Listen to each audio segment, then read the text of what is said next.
오늘 이 아침에 우리에게 주신 하나님의 말씀은 예레미야서 24장 1절에서도 10절까지의 말씀, 우리 다 같이 한 목소리로 합독하시겠습니다. 시작. 바벨론의 느부갓네살 왕이 유다 왕 여호와김의 아들 여고냐와 유다 고관들과 목공들과 철공들을 예루살렘에서 바벨론으로 옮긴 후에 여호와께서 여호와의 성전 앞에 놓인 무화과 두 광주리를 내게 보이셨는데, 한 광주리에는 처음 익은 듯한 극히 좋은 무화과가 있고 한 광주리에는 나빠서 먹을 수 없는 극히 나쁜 무화과가 있더라. 여호와께서 내게 이르시되 예레미야야, 내가 무엇을 보느냐 하시매 내가 대답하되 무화과 이온데 이 좋은 무화과는 극히 좋고 그 나쁜 것은 아주 나빠서 먹을 수 없게 나쁘니이다 하니, 여호와의 말씀이 또 내게 임하니라. 이르시되 이스라엘의 하나님 여호와께서 이와 같이 말씀하시니라. 내가 이곳에서 옮겨 갈대아인의 땅에 이르게 한 유다 포로를 이 좋은 무화과 같이 잘 돌볼 것이라. 내가 그들을 돌아보아 좋게 하여 다시 이 땅으로 인도하여 세우고 얼지 아니하며 심고 뽑지 아니하겠고, 내가 여호와인 줄 아는 마음을 그들에게 주어서 그들이 전심으로 내게 돌아오게 하리니 그들은 내 백성이 되겠고 나는 그들의 하나님이 되리라. 여호와께서 이와 같이 말씀하시니라. 내가 유다의 왕 시드기야와 그 고관들과 예루살렘의 남은 자로서 이 땅에 남아있는 자와 애굽 땅에 사는 자들을 나빠서 먹을 수 없는 이 나쁜 무화과 같이 버리되 세상 모든 나라 가운데 흩어서 그들에게 환난을 당하게 할 것이며, 또 그들에게 내가 쫓아 보낼 모든 곳에서 부끄러움을 당하게 하며 말거리가 되게 하며 조롱과 저주를 받게 할 것이며, 내가 칼과 기근과 전염병을 그들 가운데 보내 그들이 내가 그들과 그들의 조상들에게 준 땅에서 멸절하기까지 이르게 하리라 하시니라. 아멘. 하나님 아버지, 오늘은 무화과 두 광주리라는 제목으로 말씀을 나눕니다. 성령 하나님, 오늘 말씀을 통해서 우리 각자의 심령에 하나님의 세미한 음성 들려주시고, 한국 전쟁 정전 감사주의를 맞이하여 공산화의 위기에서 남한을 건져주신 하나님께 감사드리며, 우리 민족에게 주신 세계 복음화의 사명을 주님 앞에 서는 날까지 기쁨으로 감당하는 저희 모두가 되도록 축복해 주옵소서. 예수 그리스도 이름으로 기도합니다. 아멘. 오늘날에도 암은 쉽게 정복되지 않고 있습니다. 지난 1983년부터 암에 관련된 통계가 작성된 후 지금까지 수십 년간 암은 여전히 사망 원인 1위를 차지하고 있습니다. 사람이 기대 수명까지 생존할 경우에 암에 걸릴 확률이 3명당 1명이라고 하죠. 과거에는 암에 걸리면 거의 다 죽는 줄 알았습니다. 암이 발병하면 치료를 받아도 5년 상대 생존율이 절반도 채 되지 않았기 때문입니다. 그러나 이제는 암 생존율이 과거와는 비교할 수 없이 좋아졌습니다. 조기에만 진단된다면 조기 진단된 환자들의 생존율이 무려 90%가 넘어섰고, 전체 암 환자를 다 생각해 본다고 할지라도 5년 상대 생존율도 크게 늘어나서 70%를 훌쩍 넘습니다. 이제 사람들은 좀처럼 암으로 죽지 않습니다. 항암 치료 방법이 크게 단순화되었고 또 발전했기 때문이지요. 그런데 이 항암 치료 방법이 매우 흥미롭습니다. 몸의 정상 세포는 일정한 방식으로 분열하고 분화하다 소멸하는데, 이 암세포는 비정상적으로 빠르게 분열 성장하고 또 주변 조직에까지 침투하여 멀리는 장기까지 전이돼서 이제 문제가 되는 거거든요. 사실 암 치료가 어려운 까닭은 암세포도 몸의 한 일부분이기 때문에 암세포를 제거하려고 할 때 암세포와 이 정상세포를 구별해내는 것이 사실 쉽지 않기 때문입니다. 그래서 고육지책으로 택한 치료 방법이 이제 암의 장점인가요? 빨리빨리 세포 분열하는, 그래서 빨리빨리 분열하는 이 세포를 공격하는 것입니다. 이것이 전통적인 키모테라피, 세포 독성 항암제의 기본 원리입니다. 이제 쉽게 설명하면 잔디밭에 잡초가 났는데 잡초만 골라 없애기 어렵기 때문에 아예 싹 불태워버리는 것이죠. 그래서 정상적인 잔디와 잡초를 일단 모두 태워버리는 것입니다. 이 과정에서 암세포만이 아니라 정상 세포도 손상을 입어서 이제 몸에서 정상적으로 빨리빨리 분열하는 세포들이 있잖아요. 이제 몸의 대부분의 세포들은 빨리빨리 분열하지 않지만 그래도 빨리빨리 분열하는 이 세포에 이제 머리카락 세포, 머리카락은 뭐 하루마다 계속 자라나잖아요. 그리고 장 점막 세포, 그리고 백혈구 세포와 생식 세포 등이 이제 빨리빨리 자라는 세포를 다 죽이는 거기 때문에 항암제로 손상을 받게 됩니다. 그래서 항암 치료를 받게 되면 머리가 제일 먼저 빠지고 장 점막 세포 손상으로 설사 등을 하게 되고 백혈구 세포 손상으로免疫力이 취약해지고 그리고 세균 감염 부작용들이 나타나게 됩니다. 생식 세포가 손상받게 되면 이제 불임 부작용도 생기죠. 그러나 이제 세포 분열을 하지 않는, 그래서 사람들이 항암 치료를 받으면서도 건강하게, 또 건강하다기보다도 걸어다니는데 아무 지장이 없고 운동도 할 수 있고, 왜냐하면 대부분의 세포들은 피해를 덜 입어서 이제 그런 특별한 세포 외에는요. 그러나 항암 치료는 이렇게 다른 정상 세포도 죽이는 극단적인 치료법이 될 수 있기 때문에 암과 같이 그냥 놔두면 생명이 위험한 경우에만 적용하여 시술을 하게 됩니다. 자, 이런 내용이 오늘 본문과 관련이 있는데요. 구약 성경의 예레미야 선지자 시대에 남유다 왕국은 국운이 크게 기울었습니다. 새롭게 일어선 바벨론이라고 하는 강대국의 세력을 확장하면서 남유다 왕국을 공격한 거거든요. 그래서 유다 왕 여호와킴의 아들인 여고냐와 오늘 본문 1절에 나오는 것처럼 남유다의 뛰어난 인재들과 기술자들인 유다 고관들과 목공들과 철공들을 다 기술자들을, 오늘날로 말하자면 뭐 이렇게 탑 클래스 기술자들을 다 예루살렘에서 바벨론으로 잡아간 것입니다. 포로로 끌어간 거예요. 그때 하나님께서 이제 이렇게 포로로 끌려가니까 얼마나 답답하고 괴롭고 슬프고 힘들어요. 그래서 막 절망적이 되어버린 이 예레미야와 또 하나님의 사람들, 거기서 있었지 않겠어요? 이제 예레미야의 선지자에게 하나님께서 하나님의 뜻을 보여준 것이, 너무 염려하지 마라, 걱정하지 마라, 너희가 진멸되지 않을 것이다 하면서 하나님의 뜻을 위로 차원에서 또 격려 차원에서 또 소망 차원에서 주신 것이 사실 오늘 본문 말씀인 거예요. 환상을 보여주신 겁니다. 오늘 본문에 기록된 우리 무화과 나무 두 광주리의 환상이에요. 이 두 광주리 중 하나에는 극히 좋은 무화과가 담겨 있고 다른 한 광주리에는 나빠서 먹을 수 없는 극히 나쁜 무화과가 담겨 있었습니다. 하나님께서는 극히 좋은 무화과가 담겨 있는 광주리가 바로 바벨론으로 포로되어 잡혀간 사람들이라고 얘기를 하는 거예요. 우리가 보통 생각하면 바벨론으로 잡혀간 사람들은 오히려 더 이렇게 또 재앙 가운데, 저주 가운데, 뭐 노예로 잡혀갔으니까 얼마나 고통이 심하겠어요. 그러니까 이게 더 슬프게 생각하는데 그게 아니라는 거야. 하나님의 뜻은 오히려 잡혀간 사람들이 좋은 무화과고, 유다왕 시드기야와 그 고관들과 예루살렘에 남은 사람들, 잡혀가지 않은 사람들은 모두 나빠서 먹을 수 없는 나쁜 무화과와 같다고 이렇게 설명해 주신 겁니다.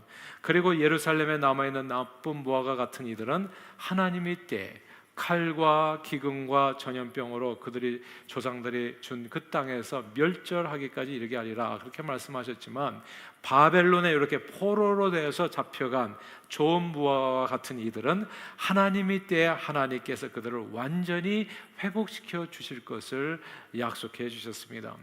하나님께서는 바벨론과 같이 강력한 제국을 들어서 남유다 왕국을 심판하심으로써 그 가운데서 구원할 자를 구원하시고 그리고 멸하실 자를 멸하신 것입니다. 바벨론은 남유다 왕국을 치료하기 위해서 하나님께서 사용하신 영적인 키모테라피 같은 역할을 한 겁니다. 사실 바벨론에 멸망하기 전에 남유다 왕국의 처지가 어땠냐 하면, 남유다 왕국은 사망에 이르게 하는 무서운 죄들이 만연했을 때거든요. 우상숭배, 음란, 악행 등이 온 나라에 퍼져 있을 때요. 물론 그 가운데는 롯과 같이, 아브라함과 같이 의인들이 있었지만은, 그러나 majority of people, 대부분의 사람들은 이제 다 우상숭배하고 세상과 짝하여 살고, 한쪽으로는 여호와 하나님의 이름을 부르면서 예배를 드렸지만 또 다른 쪽으로는 세상을 좋아하고, 그래서 이 두 신사에도 왔다 갔다 하고, 그래서 이게 정말 왕이나 왕들과 제사장들과 선지자들까지도 다 타락해서 어느 것 하나 제대로 손댈 것 없이 세속적이고 마귀적이고 정욕적인 그런 삶의 모습으로 살아가고 있었을 때입니다. 이제 그나마 그 안에 남아있는 정말 하나님의 말씀을 쫓아서 살겠다고 순종하며 살았던 하나님의 사람들을 살리려면 이제 그대로 놔두면 이제 다 죽을 판이 된 거예요. 그래서 일종의 항암 치료, 극단적인 방법을 취할 수밖에 없는 상황이었다는 겁니다. 하나님께서는 그래서 그때 바벨론 제국을 딱 들어서 남유다 왕국을 완전히 초토화시키고 멸망시킵니다. 먹을 수 없는 나쁜 무화과 같은 악인들은 세상 모든 나라에 흩어서 환난을 당하게 하고 칼과 기근과 전염병을 보내서 조상들에게 준 땅에서 멸하셨습니다. 그러나 좋은 무화과 같은 하나님의 사람들은 바벨론으로 포로로 끌어가게 이렇게 포로로 잡혀가게 하셔서 바벨론 땅에서 보호하신 거예요. 나라는 다 망했지만 이렇게 해가지고 보호하시고 나머지는 다 흩어서 멸하시게 된 겁니다.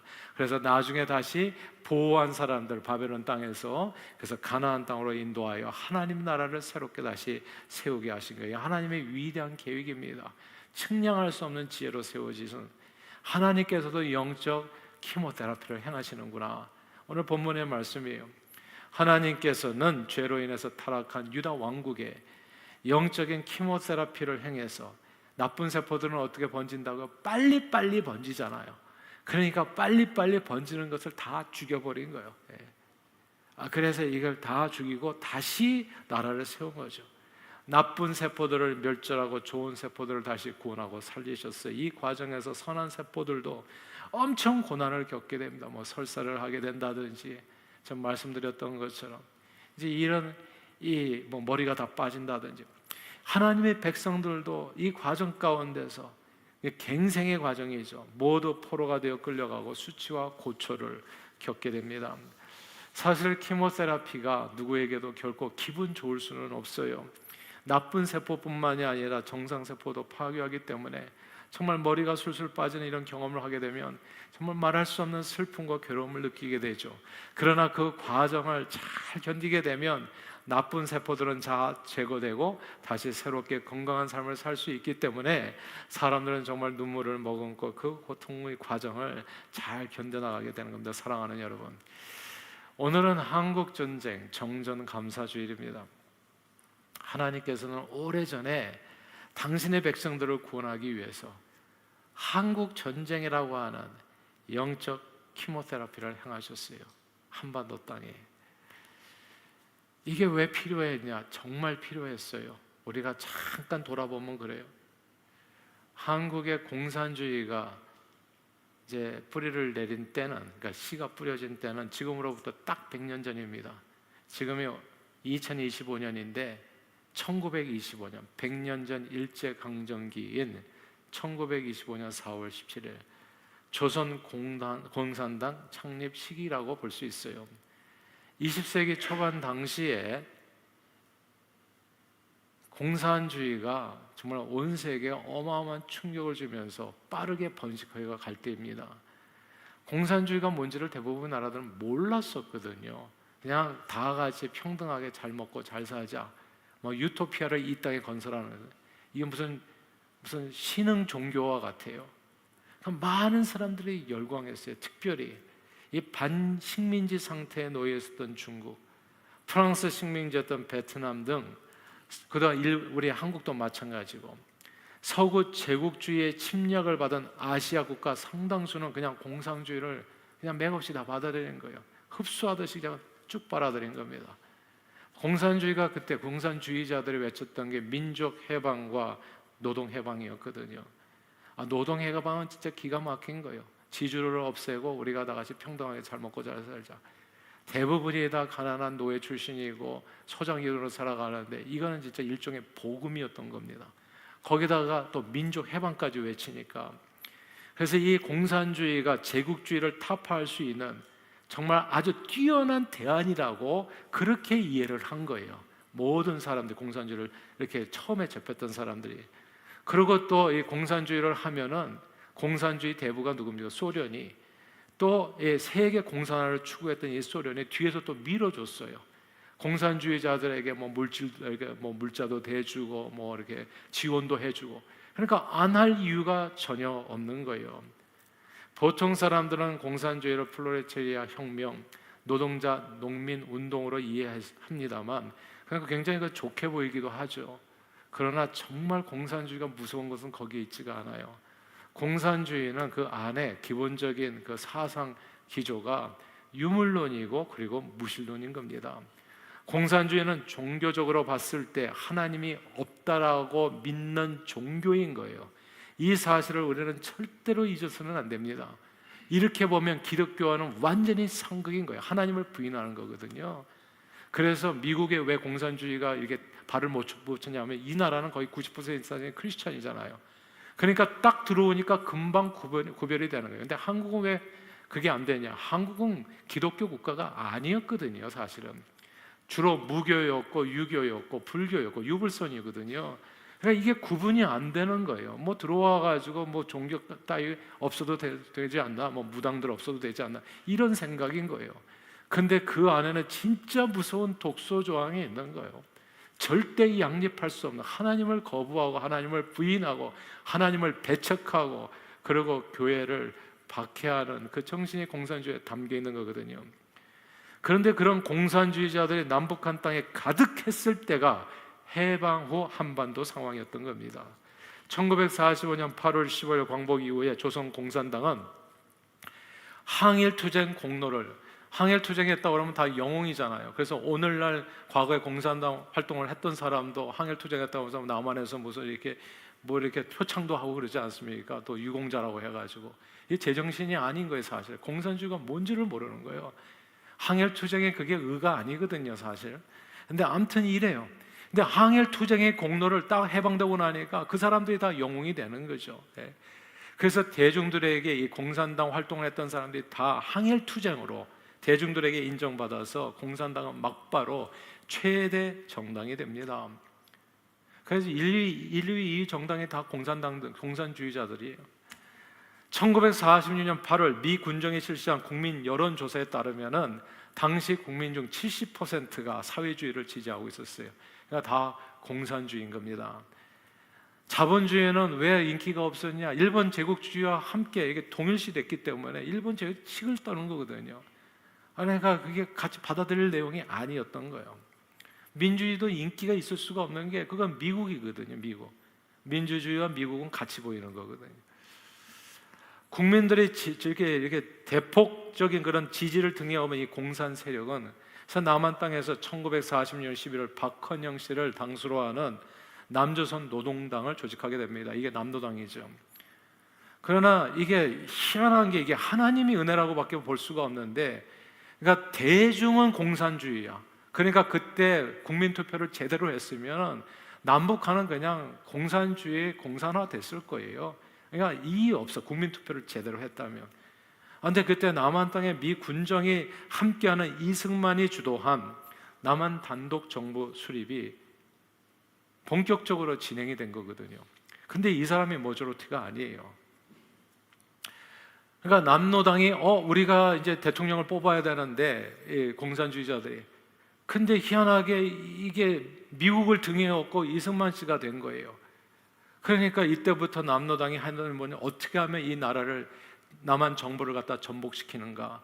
그래서 급진적인 성향을 띠게 됩니다. 이게 정말 하나님의 은혜가 아닐 수가 없어요. 그러니까 대한민국 역사를 잠깐 돌아보면. 아무튼 그렇게 남한 땅에서 별로 많지 않아. 그래서 이승만 대통령이 사실 정치를 함께 할 사람이 없었어요. 그래서 누구를 택하냐 하면 일제시대 때 순사했던 사람들, 그러니까 친일파들이 그때에서 그렇게, 왜냐하면 같이 정치할 사람들이 없으니까. 이런 분위기가 그렇게 되는 거예요. 그러니까 이렇게 되니까 남노당은 남한 땅에서 기존의 그 파업 활동을 넘어서서 각종 테러, 무장 폭동, 게릴라전, 뭐 우리 4.3 사태, 뭐 그런 얘기들, 뭐 여순 사태 다 이제 이렇게 벌어지는 거죠. 그런 노동자 총파업 등을 주도하면서 남한 정부를 막 흔들어 놓습니다. 그리고 1949년 6월, 그러니까 6.25 전쟁이 있기 바로 1년 전에 이 북조선 노동당과 남조선 이 노동당이, 남노당이 함께 통합을 합니다. 그래서 조선 노동당을 결성하고, 그래서 남노당 무리들은 남한 땅에서 북한 정부의 무력 적화 통일 노선을 남한 땅에서 지지하는 단체가 된 거예요. 위에서 내려오면 우리가 봉기하겠다. 그래서 일시에 이 나라를 적화 통일하자. 이렇게 마음을 의기투합을 하게 된 겁니다. 그래서 조선 노동당의 당수는 누구예요? 북한의 김일성, 그리고 부당수는 이제 남한의 박헌영이 되는 겁니다. 이렇게 해방 후에 한반도에는 하나님을 믿지 아니하고 교회를 무너뜨리는 사상을 가진 공산주의자들이 가득했습니다. 그런데 이게 솔트아웃이 안 되는 거예요. 이게 놀라운 사실이, 제가 아주 어렸을 때 들었던 얘기인데, 우리 가족 식구들 가운데서도, 어른들이죠. 그러니까 저희가 전라도 정읍 쪽이었는데 이게 그 여순 사태 있고 그런 내용이잖아요. 그러니까 우리 가족 식구들에서도 우리 뭐 아저씨들, 뭐 사돈의 팔촌 보면은 공산주의자들이 있었던 거예요. 그러니까 우리 가족들 가운데서도 있었어요. 그러니까 뭐 예전에 노무현 대통령 그 부인 되시는 뭐 공산주의, 그때 이렇게 연류가 안 된 사람을 찾기가 어려울 정도예요. 그러니까 이게 역사는 제대로 알아야 돼요.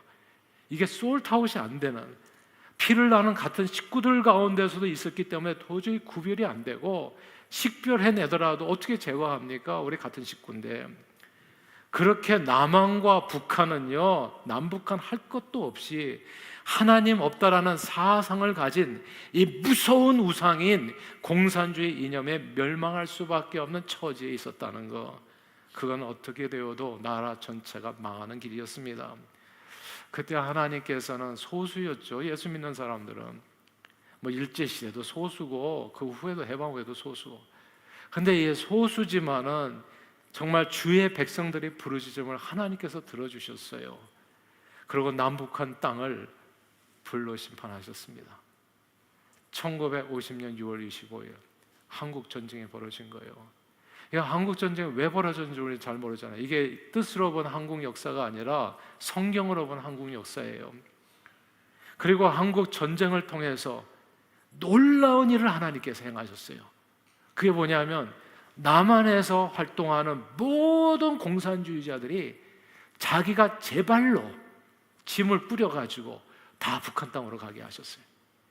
그리고 북한 땅에 있는 교회들이, 목사님들이, 성도들이 다 짐을 꾸려서 남한 땅으로 내려오게 하셨어요. 이게 솔트아웃이 안 됐었는데 한국 전쟁을 통해서 이게 솔트아웃이 돼버린 거예요. 그리고 한반도에 일종의 진짜 영적 키모테라피를 한 거예요. 한국 전쟁으로 해서 남북한이 공이 초토화가 돼버려요. 이게 완전히 그냥 불바다로 만들어버려요.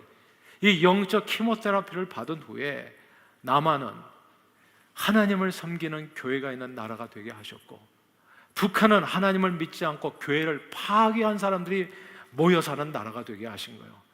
이게 사람이 한 일이 아닙니다. 하나님께서 그렇게. 그리고 1953년 7월 27일 72년 전 오늘입니다. 미국은 이날을 기념해요. 6.25를 기념하지 않고, 우리 한국은 6.25를 기념하지만 미국은 이날을 기념하고 전멸 장면들 항상 헌화하고 하잖아요. 오늘 오직 하나님의 은혜로 한국 땅의 휴전을 하나님께서 이루셨어요. 그래서 휴전선을 사이에 두고 남북한을 완전히 갈라놓은 겁니다. 그럼 남북한이 다 초토화됐잖아요. 그래서 제로부터 다시 시작하게 하셨어요.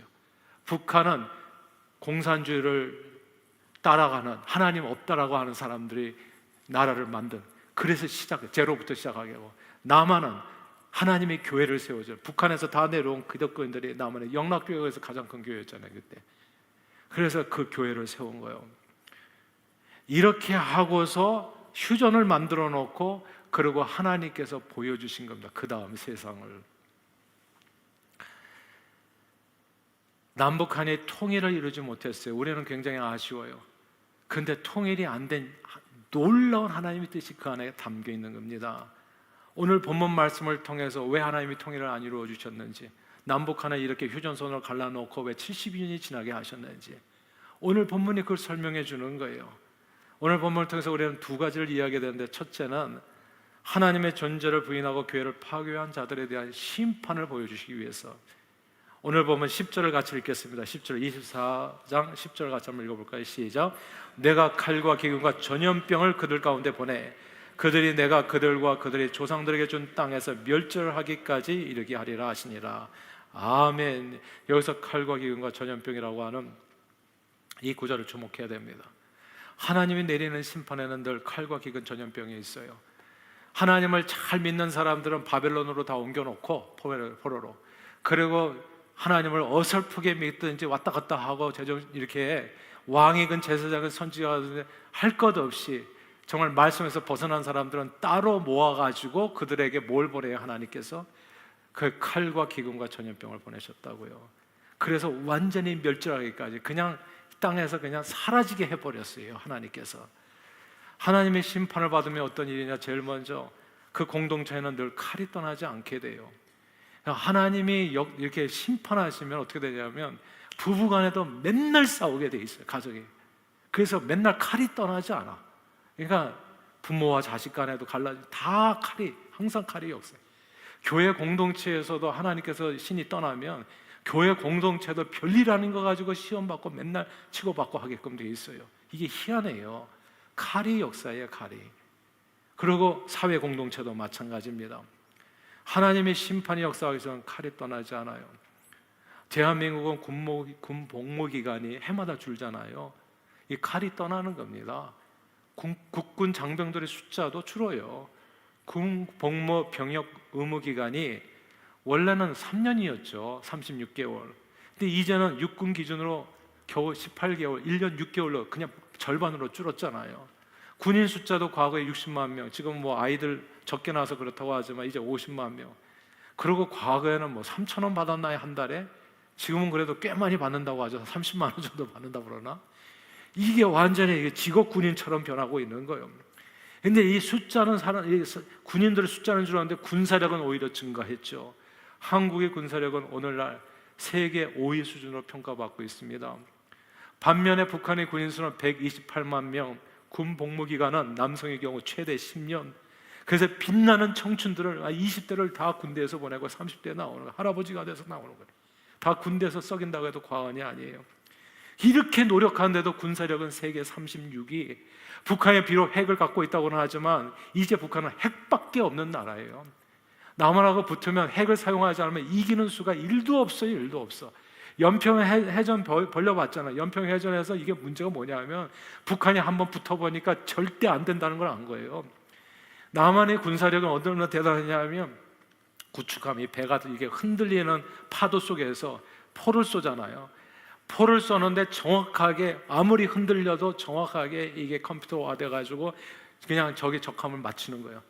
근데 이 북한 군함은 이게 흔들리면 사람이 쏴야 돼. 사람이 쏘니까 이게 맞출 수가 없는 거야. 한 방도 안 맞는 거야. 예. 그러니까 이게 한번 해보니까 안 된다는 게 다 드러나는 거예요.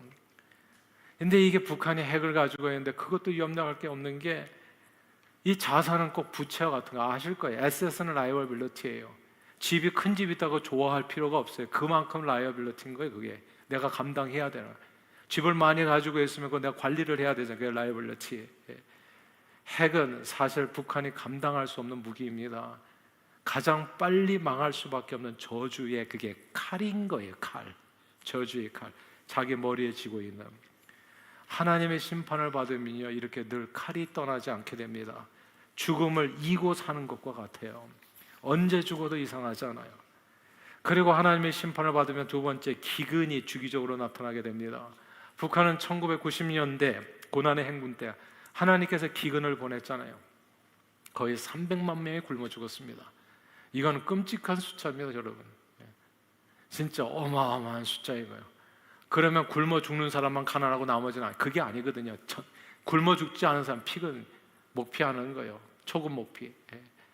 게다가 전염병을 하나님이 보내십니다.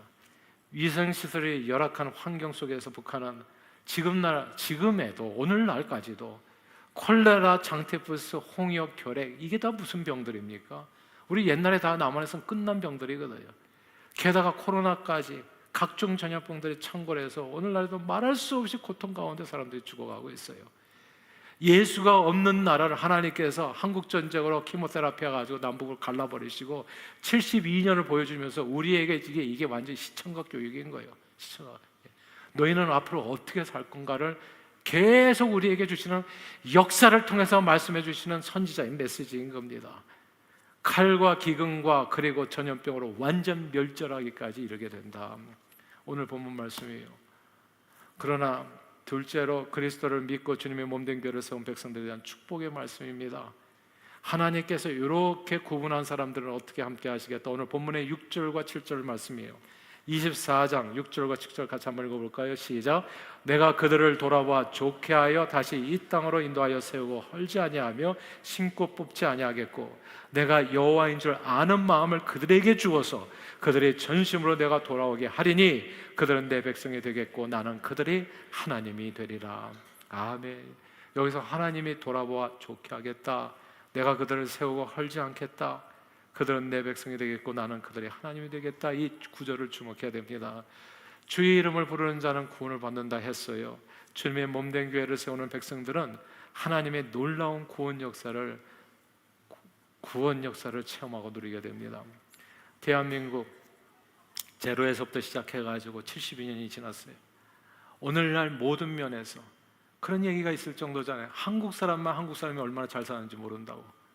우리는 그냥 꿈을 꾸는 것 같이 지금까지 왔어요. 모든 면에서 세상이 깜짝깜짝 놀라. 우리는 왜 놀라는지를 몰라. 놀라는 걸 보고서 놀라죠. 세상이 놀라는 걸 보고 왜 놀랄까? 그래서 놀라잖아. 깜짝 놀라게 하면 기적 같은 성장을 수없이 보여준 거예요. 한강의 기적, 살렘 녹화의 기적, 원조를 받는 나라에서 원조를 주는 나라로 바뀌었고, 지구상에서 처음 있는 케이스라고 하잖아요. 정치, 경제, 사회, 문화, 스포츠 모든 면에서 세계인들이 주목하는 나라가 되었습니다. 대한민국의 의료 시스템은 세계 최고라고 하죠. 누가 그런 얘기하면 세계 최고가 아니라 우주에서 최고라고 하더라고요. 우주에서. 이거 박정희 대통령이 시작한 건 또 아시나요? 네. 그러니까 참 이게 기적이 많았어요. 살 수 없이. 그 결과 오늘날 세계에서 가장 기대 수명이 급속도로 성장하게 된 기네스북에 오를 만한 나라로 축복을 받게 된 겁니다. 영적 키모테라피를 통해서 복된 나라로 거듭나게 된 것이 오늘날의 대한민국이에요. 사랑하는 여러분, 오늘은 한국전쟁 정전감사주일이에요. 하나님께서 해방 후에 혼란한 한반도를, 그냥 남북한이 다 그냥 공산주의자들이 가득한 그 한반도를 남북으로 가르시고, 이러다가는 그냥 다 하나님 없다고 끝나버리게 생겼으니까 휴전을 주셔서 72년을 보내게 하신 데는 분명한 이유가 있다는 겁니다. 하나님께서 주시는 메시지가 있어요. 그것은 예수 믿는 나라와 예수를 핍박하는 나라의 차이입니다. 예수 믿는 나라와, 이게 공산주의와 민주주의 이런 개념이 아니에요. 친일, 친미, 친중, 친북 이런 개념이 아니에요. 그건 완전히, 그러니까 이게 성경으로 본 한국 역사예요. 이게 남한과 북한이 어떤 모습으로 예수 믿는 나라와 그렇지 않은 나라의 그 미래의 모습. 하나님을 믿지 아니하고 교회를 배척하는 나라는 칼과 기근과 전염병으로 멸절하기까지 이르게 되고, 예수를 믿고 교회를 세우는 나라는 하나님의 축복을 풍성히 누리는 나라가 된다는 겁니다. 이런 놀라운 차이를 보여주시면서 오늘 한국전쟁 정전감사주의를 맞이해서 하나님께서 우리에게 주신 아주 중요한 메시지가 있는 거예요. 이 두 가지를 잊어서는 안 되죠. 첫째는, 그렇다면 우리가 어떻게 해야 됩니까? 첫째는 감사입니다. 이걸 알아야 돼요. 제가 1, 2, 3대를 자꾸 주장하는 이유는 이런 메시지를 어디서 듣겠어요? 한민족이 아니라면. 남 얘기에 우리는 맨날 성경인 이스라엘 얘기만 듣잖아요. 이스라엘 얘기가 우리랑 무슨 상관이 있냐고. 하나님께서 우리 민족에게도 이스라엘과 똑같이 행하신 일들이 있다니까요. 구원의 역사가, 내 이야기가 있다고, 내 구원의 스토리가. 이것을 우리가 이 세대에게 얘기해 줘야 되잖아요. 아니, 그래야지 미국 땅에서 방황하지 않잖아요. 하나님께서 우리 민족을 어떻게 생각하시고 사랑하셔서 어떤 구원 역사를, 출애굽을 어떻게 이루어 주셨는지 이거를 얘기해 줘요. 이게 간증이잖아요. 예수의 증인된 삶이잖아요. 감사해야 된다는 거. 우리 한민족은 어디서 살든지 진짜 감사해야 돼요. 한국 사람이 어떻게 얼마나 잘 사는지를 모른다고. 진짜 한국 사람이 얼마나 하나님이 큰 은혜를 받았는지를 모른다고요. 이게 얼마나 놀라운 은혜인지. 사람들이 이런 얘기를 해요. 역사를 잊은 백성은 미래가 없다. 아니에요. 역사를 잊어버려도 잘 살아요. 이런 그 역사, 그건 진짜 강아지 줘도 돼. 그러나 하나님의 은혜를 잊은 백성은 사는 길이 없어요. 하나님의 은혜를 기억해야 된다고. 그리고 그것을 전달해 줘야 돼. 그게 신명기의 말씀이에요. 너희가 받은 은혜를 제발 네 자식들에게 얘기해 줘라. 그래야 네 후손들이 미래가 있는 것이다. 이것을 신명기에서 모세가 목이 터져라 얘기하는 거예요. 그 얘기가 저와 여러분들의 이야기이기도 한 거예요. 한국전쟁 정전감사주의로 휴전을 누가 주었나? 하나님께서는 대한민국을 왜 이렇게 한국전쟁을 통해 가지고 오늘날 여기까지 이르게 해주신다. 이 이야기를 반드시 얘기해 주면서 하나님께서 하신 그 놀라운 은혜를 잊지 말고 감사하는 백성이 되라. 이것이 하나님께서 우리에게 주시는 메시지인 겁니다. 그리고 둘째는 교훈이에요. 다시는 과거의 전철을 밟지 않겠다는 다짐입니다. 사랑하는 여러분, 항암 치료를 받고 완치 판정을 받은 사람들이 제일 두려워하는 게 뭔 줄 아세요? 그것이 재발입니다. 암이 재발하면 살 수 있는 확률이 크게 떨어지거든요. 재발이 진짜 무서운 거예요.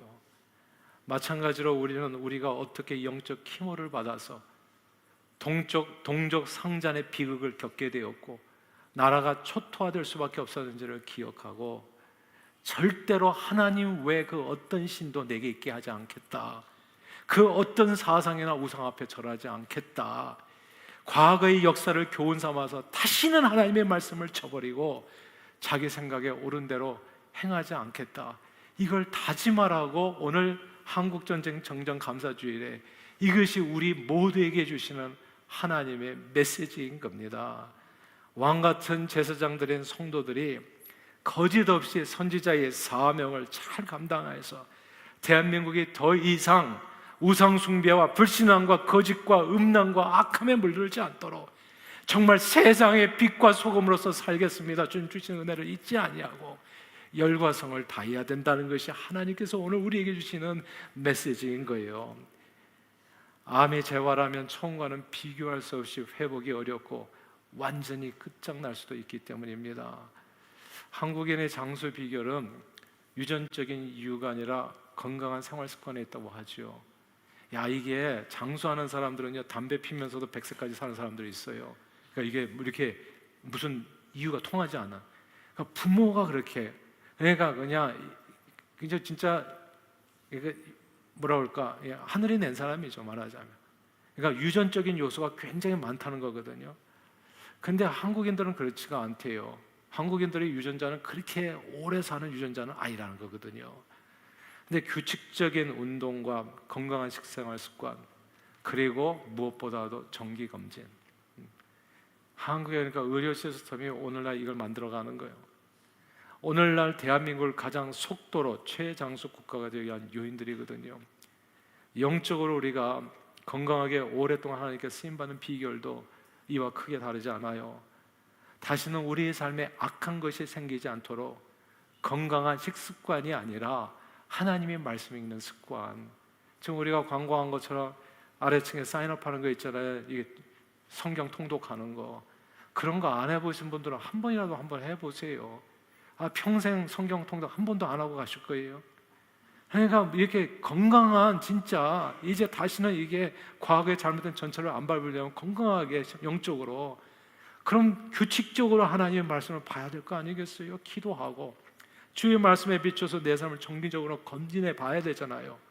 그리고 규칙적인 구제와 봉사활동, 예배, 전도, 선교를 행하고 정말 하나님의 말씀에 순종하면서 살아갈 때 우리가 다시 과거의 그 어려움을 겪을 필요는 없는 거죠. 영적 키모테라피가 뭐가 좋습니까? 그건 한 번이면 족한 거지. 무슨 전쟁이 또 일어난단 말이에요. 있을 수가 없는 일이지. 그렇게 우리 자신을 보호하려면 하나님의 말씀에서 이제는 좌로나 우로나 치우침 없이 하나님의 말씀, 하나님을 앞에다 두고 정말 주일 성수 하세요. 주일을 가볍게 생각하지 마세요. 제가 늘 드리는 얘기지만, 그리고 11조 생활하시고 하나님, 그리고 부족하면 하나님 앞에 기도를 하세요. 하나님, 내가 풍성히 드리고서도 넘치도록 베풀면서 살 수 있도록 하나님 나를 축복해 주시옵소서. 그럼 왜 하늘문을 안 열어주시겠냐 말이에요. 그러니까 주님을 좀 믿는 것처럼 믿으면서 그렇게 세상의 빛과 소금으로 살라. 그것이 오늘 이날 한국전쟁 정전 감사 주시는 저와 여러분들 주시는 하나님의 메시지인 겁니다. 그러므로 늘 한국전쟁 정전 감사주를 오늘 우리가 어떻게 오늘날까지 이르는지를 기억하고 우리 나라와 민족을 구원해 주신 하나님께 감사로 영광을 돌리면서 생명의 근원이신 여호와 하나님, 우리 주 예수 그리스도를 믿는 믿음 안에서 하나님의 말씀에 순종하여 우리 후손들에게 건강하고 복된 신앙 유산을 정말 대대로 물려주는데 존귀하게 쓰임받는 저와 여러분들이 다 되시기를 주의 이름으로 축원합니다.